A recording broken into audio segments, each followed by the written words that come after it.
Hello students, welcome to my YouTube channel. आज हम trial balance का पार्ट 4 करेंगे, जिसमें हम जो है इस trial balance is conclusive proof of accuracy of books of account, error not disclosed by trial balance, error disclosed by trial balance, and what are the procedure to find out the mistake in trial balance, इसके बारे में पढ़ेंगे। तो इस trial balance is conclusive proof of accuracy of account, क्या तलपट जो है वो शुद्धता का पक्का प्रमाण है।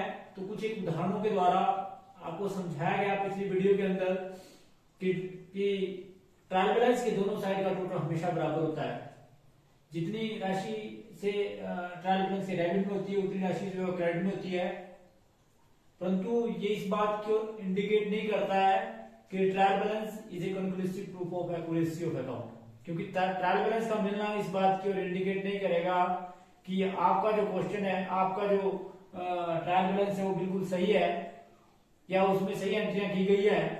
तो व्हाट आर द प्रोसीजर, क्योंकि अलग अलग अर्थशास्त्रियों के, अलग अलग लेखा शास्त्रियों के इसके बारे में अलग अलग विचार हैं। तो कुछ का कहना है कि error not disclose by trial balance, कौन कौन सी ऐसी गलती है कि जो ट्रायल बैलेंस से पता नहीं लगती है। Error note disclose by trial balance even on its agreement. इस क्वेश्चन को करने से पहले मैं आपको बता देता हूं कि ट्रायल बैलेंस का जो ये थ्योरेटिकल क्वेश्चन है, ये बहुत ही इंपॉर्टेंट क्वेश्चन है। जो आज मैं 3 क्वेश्चन आपको कराऊंगा, डेफिनेट 101% जो है, लगभग जो है, मतलब कोई ऐसा साल नहीं है कि जिस साल जो है ये ट्रायल बैलेंस के ये क्वेश्चन जो है आपको थ्योरेटिकल पोर्शन के अनुसार जो पेपर में नहीं आते हैं। तो बड़ा इंपॉर्टेंट थ्योरेटिकल पोर्शन होने वाला है ये, तो आप बड़े ध्यान से देखें, एग्जामिनेशन पॉइंट ऑफ व्यू से बड़ा इंपॉर्टेंट है ये। तो कि इस trial balance conclusive proof of accuracy of account, जब आपसे ये क्वेश्चन पूछा जाता है कि क्या तलपट जो है वो शुद्धता का पक्का प्रमाण है, तो इसके फेवर में और इन फेवर में, अगर फेवर में पूछे तो आपने अपने error not disclose by trial balance even on its agreement, और error disclose by trial balance, ये आपने इसके पक्ष और विपक्ष के तरह रखने हैं। कई बार एक क्वेश्चन आपसे पूछा जाता है कि error not disclose by trial balance, कब कोई बार क्वेश्चन पूछा जाता है कि error disclose by trial balance. तो किस प्रकार से इसको आपको करना है, तो सबसे पहले बात करेंगे कि error not disclose by trial balance even on its agreement. कि कई बार तो क्या होता है कि ट्रायल बैलेंस के दोनों साइड का टोटल आपको मिल जाता है, परंतु आपस में मिलने के बावजूद भी ट्रायल बैलेंस जो है वो सही नहीं है। तो इसके क्या क्या कारण है, कौन कौन से पॉइंट्स हैं। तो नंबर 1 पॉइंट्स है wrong entries in the books of original record. अगर आपने ओरिजिनल रिकॉर्ड के अंदर ही रॉन्ग एंट्री कर दी है तो इसके बावजूद भी, ओरिजिनल रिकॉर्ड में एंट्री करने के बावजूद भी आपको ट्रायल बैलेंस मिलेगी। जैसे फॉर एग्जांपल आपने राम को से केस रिसीव किया और आपने केस को राम को क्रेडिट करने की बजाय श्याम को क्रेडिट कर दिया, तो ऐसी कंडीशन में भी जो आपकी ट्रायल बैलेंस मिलेगी। तो इस प्रकार की गलतियां जो किसी wrong entry in the books of original record के कारण हो जाती है, वो भी आपको ट्रायल बैलेंस के से पता नहीं लगती है। नंबर 2 एरर है complete omission of a transaction. आपने राम को माल बेचा और उसका लिखा उसको में एंट्री नहीं करी, तो अगर आप राम को माल बेचते हैं और उसकी कंप्लीट ओमिशन ऑफ ट्रांजैक्शन कर देते हैं, मतलब उसकी आप एंट्री नहीं करते हैं, ना ही आप राम को डेबिट करते हैं और ना ही सेल को क्रेडिट करते हैं और ना ही उसके लिए रिपोस्टिंग करते हैं, तो इसके कारण जो है आपकी ट्रायल बैलेंस मिल जाएगी। परंतु ये गलती तो गलती है, तो इस प्रकार की गलती का भी जो है वो ट्रायल बैलेंस से पता नहीं रहेगा। Number 3 posting an entry to a wrong account but on the correct side. कि आपने क्या किया कि पोस्टिंग की एक एंट्री को रॉन्ग अकाउंट में but on the correct side, कि आपने पोस्टिंग करनी थी राम के खाते में परंतु आपने मोहन के खाते में कर दी, परंतु करना डेबिट था। तो इससे क्या हुआ कि आपकी ट्रायल बैलेंस मिलेगी, परंतु आपको इस प्रकार की गलती का पता नहीं लगेगा। क्योंकि ट्रायल बैलेंस का मिलना, आप सोचते हैं कि अरिथमेटिक एक्यूरेसी ऑफ अकाउंट, और ट्रायल बैलेंस का मिलना इस बात की ओर इंडिकेट करता है कि आपकी ट्रायल बैलेंस, आपका क्वेश्चन जो है वो सही है। जबकि इस बात का ध्यान रखें कि अगर posting an entry to a wrong account but on the correct side अगर आप करते हैं तो इससे भी आपकी ट्रायल बैलेंस मिल जाएगी, परंतु इस प्रकार की गलती का आपको पता नहीं लगेगा। इसके बाद जो है आपकी कंपनसेटिंग एरर। कंपनसेटिंग एरर एक प्रकार की ऐसी एरर होती है जो एक गलती दूसरी गलती को कैंसिल कर देती है, कंपनसेट कर देती है, कैंसिल कर देती है। जैसे फॉर एग्जांपल एक खाते को आपने 900 रुपए से डेबिट करना था, परंतु आपने 900 रुपए से डेबिट करने की बजाय 90 रुपए से डेबिट कर दिया, और दूसरे खाते को ही आपने 90 रुपए से डेबिट करना था, परंतु आपने 900 रुपए से जो है 900 रुपीज से जो है वो डेबिट कर दिया। मतलब एक खाते को आपने 900 रुपीज से डेबिट करना था, परंतु आपने 90 रुपीज से डेबिट कर दिया, और दूसरे खाते को आपने 90 रुपीज से डेबिट करना था, जबकि 900 से जो है वो डेबिट करना था।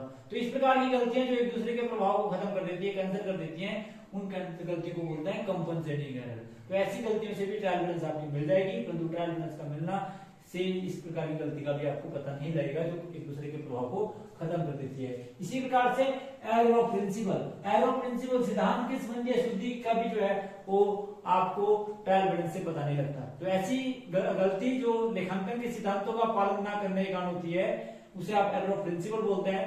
तो ऐसी गलती का भी जो है आपको जो है लेखांकन से पता नहीं लगता है। जैसे फॉर एग्जाम्पल कि आपने सैलरी पे करी राम को, तो एंट्री करनी थी सैलरी टू कैश, परंतु आपने सैलरी टू कैश को क्रेडिट करने की बजाय पर्सनल अकाउंट को क्रेडिट कर दिया, मतलब राम के खाते को क्रेडिट कर दिया।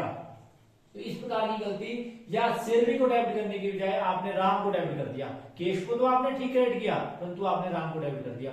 मतलब किसी चीज पर्सनल अकाउंट को आपने डेबिट करने की बजाय आपने सैलरी अकाउंट को डेबिट करने की बजाय पर्सनल अकाउंट को डेबिट कर दिया। मतलब सैलरी पेड टू राम को आपने एंट्री करनी थी सैलरी टू कैश, परंतु आपने कर दी राम टू कैश। मतलब instead of salary you have the debit personal account, that means कि आपने राम को डेबिट कर दिया। तो ये लेखांकन के सिद्धांतों का पालन करने का गलती हुई, परंतु ऐसा ना करने के कारण जो आपकी ट्रायल बैलेंस मिल जाएगी, परंतु ये गलती का आपको पता नहीं लगेगा। तो इस प्रकार की गलती भी जो है ये आपको पता नहीं लगती, जिसको आप एरर ऑफ प्रिंसिपल बोलते हैं। उसके बाद है error of omissions in the posting. अगर कोई ऐसी गलती है कि जो आपने कंप्लीट ओमिशन ऑफ पोस्टिंग कर दी कि भी राम को डेबिट करना था और आपने राम को डेबिट भी नहीं किया और कैश को क्रेडिट भी नहीं किया। जैसे राम टू कैश एंट्री थी, परंतु राम को भी डेबिट नहीं किया आपने और कमीशन को भी कैश को भी आपने क्रेडिट नहीं किया। तो इस प्रकार की गलती जो बोलते हैं एरर ऑफ ओमिशन की गलती। Error in omission in posting type की जो एरर होती है, इसका भी जो है वो ट्रायल बैलेंस से पता नहीं लगता है, क्योंकि दिस टाइप ऑफ पोस्टिंग जो एरर होती है उसको उससे भी ट्रायल बैलेंस जो है मिल जाती है, परंतु इस प्रकार की गलती का पता नहीं लगता है। उसके बाद है कंप्लीट रिवर्सल ऑफ एंट्री। अगर आप किसी एंट्री को कंप्लीट रिवर्स कर देते हैं, जैसे किसी खाते को आपने डेबिट करना था आपने क्रेडिट कर दिया, और उतनी ही राशि से दूसरे खाते को आपने क्रेडिट करना था परंतु आपने डेबिट कर दिया, तो इस प्रकार की गलती का भी ट्रायल बैलेंस से पता नहीं लगता है। तो this type of error which is not disclosed by trial balance even on its agreement। Error जो एरर है वो है wrong entry in the books of original record, complete omission of a transaction, posting an entry to a wrong account but on the correct side, compensating error, error of principal, error of omission in posting and complete reversal of entry। और इसके बाद हम उन एंट्रियों के बारे में करेंगे कि error disclose by trial balance की कुछ एक ऐसी गलतियां होती है कि जिनका ट्रायल बैलेंस से आपको पता लग जाता है कि ट्रायल बैलेंस बनाने के बाद आपकी ट्रायल बैलेंस नहीं मिलेगी, इसका मतलब ट्रायल बैलेंस नहीं मिलेगी, तो इसका मतलब है कि आपको ट्रायल बैलेंस बनाते समय इस प्रकार की गलती का पता लग जाता है। तो वो गलतियां हैं, number 1 errors in addition and subtraction. अगर आप गलत जोड़ते हैं और गलत घटाते हैं तो इस प्रकार की गलती का जो है वो ट्रायल बैलेंस से पता लग जाता है, क्योंकि अगर आपने गलत जोड़ा ऑटोमेटिकली आपकी ट्रायल बैलेंस नहीं मिलेगी। इसी प्रकार के आपने सब्सट्रैक्शन गलत किया तो भी ट्रायल बैलेंस नहीं मिलेगी। तो इस प्रकार की गलती का जो है वो ट्रायल बैलेंस से आपकी ट्रायल बैलेंस नहीं मिलेगी, और ट्रायल बैलेंस का ना मिलने से आपको इस प्रकार की गलती का पता लग जाएगा। उसके बाद है posting in wrong side of an account. किसी खाते में जब आप लेजर पोस्टिंग कर रहे थे तो आपने डेबिट करना था तो आपने क्रेडिट कर दिया, या आपने क्रेडिट करना था और आपने डेबिट कर दिया, तो जिससे कि आपकी ट्रायल बैलेंस का टोटल नहीं मिलेगा, डेबिट साइड का टोटल जो है वो क्रेडिट साइड के टोटल से नहीं मिलेगा। तो इस प्रकार की जो गलती होती है उससे भी जो आपकी ट्रायल बैलेंस नहीं मिलती है। उसके बाद है और आपको ट्रायल बैलेंस बनाने से पता लगता है एंटरिंग रोंग अमाउंट। अगर आप रोंग अमाउंट लिखते हैं, मान लो आपने 50 लिखना था आपने 500 लिख दिया, या आपने 500 लिखना था आपने 5000 लिख दिया, या आपने 5000 लिखना था आपने 50000 लिख दिया, आपने 50000 लिखना था आपने 5000 लिख दिया, तो इस प्रकार की गलती जो है अगर रोंग अमाउंट की गलती है तो इस प्रकार की गलती का भी जो है आपको ट्रायल बैलेंस से पता लग जाएगा, क्योंकि आपकी ट्रायल बैलेंस नहीं मिलेगी। उसके बाद है डबल पोस्टिंग। अगर आप एक बार पोस्ट करने की बजाय राम के खाते में एक बार लिखने की बजाय, डेबिट करने की बजाय 2 बार डेबिट कर देते हैं, तो इससे भी आपका राम अकाउंट का डेबिट साइड का टोटल ज्यादा मिलेगा, अर्थात ट्रायल बैलेंस का डेबिट साइड का टोटल ज्यादा आएगा as compare to credit side. तो इससे भी आपकी जो है उस गलती का जो है वो पता लग जाएगा ट्रायल बैलेंस को बनाते समय। तो डबल पोस्टिंग में भी ये गलतियां होती है। उसके बाद रॉन्ग एंट्री इन ट्रायल बैलेंस, अगर आप ट्रायल बैलेंस के अंदर ही रॉन्ग एंट्री कर देते हैं, लेजर में कुछ और बैलेंस है, आप ट्रायल बैलेंस में जब उस बैलेंस को देखते हैं तो कुछ और लिख देते हैं, तो इस प्रकार की गलती का भी जो है आपको ट्रायल बैलेंस बनाते समय पता लग जाएगा, क्योंकि ट्रायल बैलेंस का रूल आपको नहीं मिलेगा, ट्रायल बैलेंस का नहीं मिलेगा, तो इसका मतलब आपके ट्रायल बैलेंस में कहीं ना कहीं आपका अमाउंट की कोई गलती हुई है। उसके बाद है omission of the posting of one aspect of the entry, किसी खाते की एक पक्ष की पोस्टिंग करने से रह जाती है। जैसे राम को माल बेचा, राम के खाते में तो लिख दिया परंतु सेल में नहीं लिखा, या सेल में तो लिख दिया राम के खाते में नहीं लिखा, तो इस प्रकार की गलती जो omission of posting on one aspect of account entry जो है, इससे भी आपकी ट्रायल बैलेंस जो है वो ट्रायल बैलेंस से डिस्क्लोज हो जाएगी, इस प्रकार की गलती, क्योंकि ट्रायल बैलेंस बनाने के बाद ट्रायल बैलेंस नहीं मिलेगी। उसके बाद अगला जो है omission of any account from the ledger, कि किसी खाते का कोई लेजर ही छूट गया आपका, कि राम को पूरे खाता छोड़ दिया, शाम का खाता छोड़ दिया, कैपिटल छोड़ दी, सेल छोड़ दी, सेल रिटर्न छोड़ दी, परचेज रिटर्न छोड़ दिया, एक्सपेंसेस छोड़ दिया, रेवेन्यू छोड़ दिया, कोई इनकम छोड़ दी, कोई प्रॉफिट छोड़ दिया, लॉस छोड़ दिया या असेट छोड़ दिया, तो इस प्रकार की गलती जो हुई है उससे भी ओमिशन ऑफ एन अकाउंट, कि किसी भी अकाउंट में किसी अकाउंट की लेजर पोस्टिंग छोड़ने से भी जो है आपकी ट्रायल बैलेंस नहीं मिलेगी और इससे आपको पता लग जाएगा। उसके बाद error in total of trial balance, अब ट्रायल बैलेंस में आपने सारा काम रिकॉर्डिंग भी सही करी हुई है, लेजर पोस्टिंग भी सही करी हुई है, परंतु आपसे गलती क्या हुई कि आपसे जो गलती हुई है वो गलती हुई है कि आपने जो है वो ट्रायल बैलेंस का टोटल ही गलत किया है। तो इस प्रकार की गलती का भी जो है आपको ट्रायल बैलेंस से पता लग जाएगा, क्योंकि ट्रायल बैलेंस का टोटल नहीं मिलेगा। तो ये गलतियां थी जो error disclose by trial balance, जिसमें error in addition and subtraction की थी, error in wrong side of an account थी, wrong entry in wrong amount थी, डबल पोस्टिंग थी, या फिर wrong entry in the trial balance थी, या omission of posting one aspect of the entry, omission of an account from the ledger, error in the trial balance, total of trial balance, तो ये प्रकार की गलतियां थी। अब बात आती है कि what are the procedure for finding out the mistake of this type of error, कि यदि ट्रायल बैलेंस के अंदर गलतियां हो जाती हैं या आपकी ट्रायल बैलेंस का टोटल नहीं मिलता है, तो क्या है प्रोसीजर, क्या है of finding mistake in trial balance, कि ट्रायल बैलेंस में जो गलतियां हुई उनको फाइंड आउट करने का प्रोसीजर क्या है। नंबर एक प्रोसीजर आपने अपनाना है, क्योंकि यदि भी एक आ जाता है कि रेक्टिफिकेशन ऑफ एरर का जो चैप्टर है वो आपको कराया जाएगा, जिसमें किस प्रकार से रेक्टिफिकेशन करते हैं, परंतु यदि ट्रायल बैलेंस का टोटल आपका नहीं मिल रहा है और आपने ट्रायल बैलेंस का टोटल जो है मिलाना है, तो आप इन बातों को ध्यान रखेंगे, आप कौन से पॉइंट से आप जो है ट्रायल बैलेंस के टोटल को मिला सकते हैं। नंबर एक शेप। अब शेप में जब बात आती है कि जब आपने ट्रायल बैलेंस बनाई, तो ट्रायल बैलेंस बनाते समय आपने कई प्रकार की गलतियां कर दी। ये गलतियां करते करते समय जैसे कटिंग बहुत करी आपने, उसी शक्ल ही सुधार दी आपने ट्रायल बैलेंस की, जैसे लिख दिया ये तो गलत हो गया जी, ओह ये गलत हो गया, कोई अमाउंट लिखा 5000, ओह ये तो गलत है। तो इस प्रकार से अगर आपकी ट्रायल बैलेंस की शेप भी जो है वो बिगड़ चुकी है, तो इससे भी आपने क्या करना है कि सबसे पहले ट्रायल बैलेंस को पुनः बनाए। तो ट्रायल बैलेंस पुनः बनाने से यदि आपको गलती मिल जाती है तो आगे का काम आपको खत्म हो गया, अर्थात आपको गलतियों का पता लग गया। परंतु यदि ट्रायल बैलेंस की शेप सही होने के बावजूद भी आपको ट्रायल बैलेंस या टोटल आपको नहीं मिला, तो आपने क्या करना है, रीटोटल करना है। रीटोटल कैसे करना है, आपने एक बार ऊपर से नीचे, एक बार अप टू डाउन और एक बार डाउन से अप की ओर, आपने उसका रीटोटल करना है। और रीटोटल करने के बाद यदि आपकी ट्रायल बैलेंस का टोटल मिल जाता है तो इसका मतलब आपका काम खत्म। परंतु यदि फिर भी आपकी ट्रायल बैलेंस का टोटल नहीं मिलता है, तो अगला स्टेप आपने उठाना है, और जिसके लिए आपने अमाउंट देखना है कि कितना जो है वो डिफरेंस आ रहा है, कि डेबिट साइड का टोटल इतने से कम आ रहा है, या क्रेडिट साइड का टोटल इतने से ज्यादा आ रहा है, या डेबिट साइड का टोटल इतने से ज्यादा आ रहा है, या क्रेडिट साइड का टोटल इतने से ज्यादा आ रहा है, तो उस अमाउंट को देखना है। और अमाउंट को देखने के बाद फिर आपने उसका डिफरेंस देखना है। डिफरेंस देखना है भी कितना डिफरेंस आया, अमाउंट तो आपको पता लगा, फिर उसका डिफरेंस देखा भी डेबिट साइड का इतना डिफरेंस कम आया या क्रेडिट साइड का इतना डिफरेंस कम आया। फिर उस डिफरेंस को आपने क्या करना है, चेक करना है, रीचेक करना है। रीचेक कैसे करना है कि आपने ये देखना जो डिफरेंस अमाउंट आया वो ट्रायल बैलेंस में कहीं लिखने एक लेजर में है और आपने ट्रायल बैलेंस में ना लिखा हो, या कहीं आपने कहीं से आपने इसकी कहीं ना आपने कोई गलती करी। रीचेक करते समय उस अमाउंट को आप दुगुना करें, आधा करें, या उसको देखें कि कहीं ना कहीं वह अकाउंट जो है कहीं ना कहीं रह गया हो। तो इसका लिए आपने क्या करना है कि रीचेक करते समय सबसे पहले तो आप देखेंगे कि वह अमाउंट कहीं आपने जो आपका अमाउंट है वो कहीं मिला तो नहीं आपको। यदि मिल गया तो आपका काम खत्म हो गया। या आपने डेबिट का क्रेडिट या क्रेडिट का डेबिट दोनों लिख दिया, जिसको आप डबल करेंगे। डबल करने के बाद आप आधा करेंगे, आधा करने के बाद यदि वो अमाउंट मिल जाता है तो आपका काम यही खत्म हो जाता है।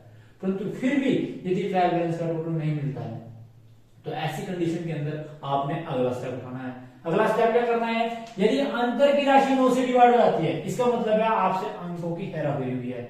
जैसे फॉर एग्जांपल आपने 81 का 18 लिख दिया, तो इसका मतलब है कि जो डिफरेंस आया वो कितना है जी 63 जो है वो 9 से डिवाइड हो गया, क्या आया 7 आया। तो यदि कोई राशि अंतर की राशि जो है 9 से डिवाइड हो जाती है, इसका मतलब है कि आपकी अंकों का हेराफेरी हुई। यानी कि 18 का आपने क्या लिख दिया जी 81 का आपने 18 लिख दिया, 18 का आपने 81 लिख दिया, या 63 का आपने 36 लिख दिया, या 72 का आपने 27 लिख दिया।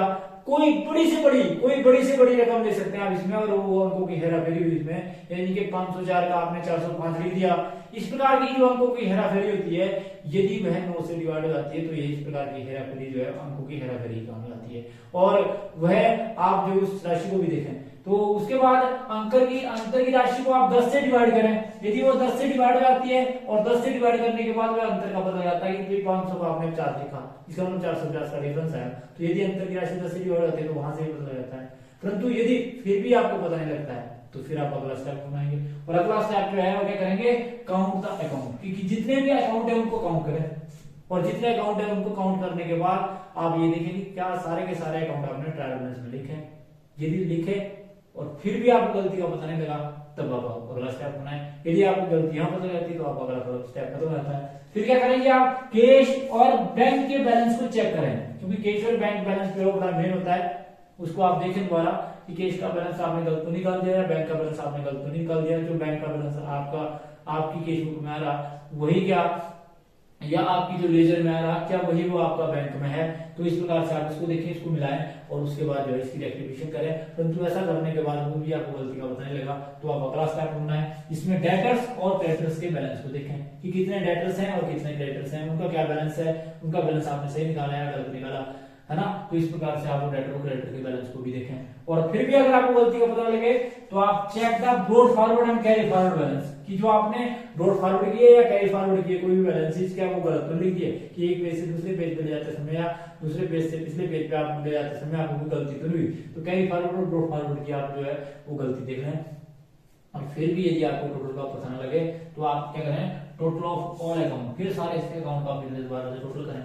और टोटल करने के बाद यदि आपको गलती मिल जाती है तो ठीक है, यदि आपको फिर भी गलती नहीं का पता नहीं चलता है तो एक बार आप जो है उनका टोटल करें, और टोटल करने के बाद भी यदि आपको गलती का पता नहीं लगता है तो आप अगला स्टेप अपनाएं। और अगले स्टेप के अंदर आप क्या करें, कंपेरिजन। कंपेयर कैसे करें कि आप इस साल की ट्रायल बैलेंस का पिछले साल की ट्रायल बैलेंस से कंपेयर करें। क्या जितने साल पिछले साल जो अकाउंट थे उतने ही अकाउंट इस साल है, या इस साल बढ़े तो बढ़ने का क्या कारण है, इस साल कम हुए तो क्या कारण कम है। तो ये सारी बातें आप जो है ध्यान में रखें। और यदि कोई अकाउंट जो है लिखने से छूट गया तो वो क्यों छूटा, या किसी का टोटल बराबर आया इसलिए आपने नहीं लिया, तो वो सारी की सारी बातें आप देखें और उन अकाउंट को भी आप कंपेयर करें पिछले साल से। और फिर अगर आपको फिर भी पता लगे तो अंत में आप सस्पेंस अकाउंट का सहारा लें, और सस्पेंस अकाउंट में जिस साइड का टोटल आप उसमें नहीं मिलता है उससे आप उसका टोटल करें। तो परंतु बात यह आती है कि सस्पेंस अकाउंट का रेक्टिफिकेशन में जब प्रोसीजर में इसमें आप ज्यादा ध्यान न लें, procedure for finding out mistake में सब इन सारी बातों को आप ध्यान में रखें। ये जो 12 पॉइंट आपको बताए गए इन सारे के सारे पॉइंट्स को आप ध्यान में रखें, जिससे आपको ट्रायल बैलेंस का टोटल आपका मिलेगा। और यदि फिर भी ये बोलते हैं कि इसमें जब आप प्रोसीजर करते हैं find out for mistake in trial balance, तो सबसे पहले आप शेप देखें, फिर रीटोटल करें, फिर अमाउंट देखें, फिर डिफरेंस कितना है फिर उसको रीचेक करें, फिर अगर फिर भी नहीं पता लगा 10 से डिवाइड करें, फिर 10 से डिवाइड करने के बाद नहीं पता लगा तो 9 से डिवाइड करें अंतर की राशि को, फिर काउंट करें क्योंकि अक्षरों की हेराफेरी हो सकती है, फिर कैश एंड बैंक बैलेंस, फिर डेटर एंड डेटर अकाउंट का, फिर check brought forward and carry forward balance, और फिर टोटल ऑफ अकाउंट, और फिर कंपैरिजन करें। तो इस प्रकार से आज की वीडियो के अंदर आपने 3 टॉपिक पढ़े, जिसमें आपने जो बड़ा इंपॉर्टेंट क्वेश्चन पढ़ा कि is a trial balance conclusive proof of accuracy of account, जिसमें error not disclosed by trial balance, error disclosed by trial balance, and what are the procedure for finding the mistake in the trial balance, ये सारी चीजें आपने पढ़ी। तो thanks for watching the video, please like and subscribe my channel. Thank you.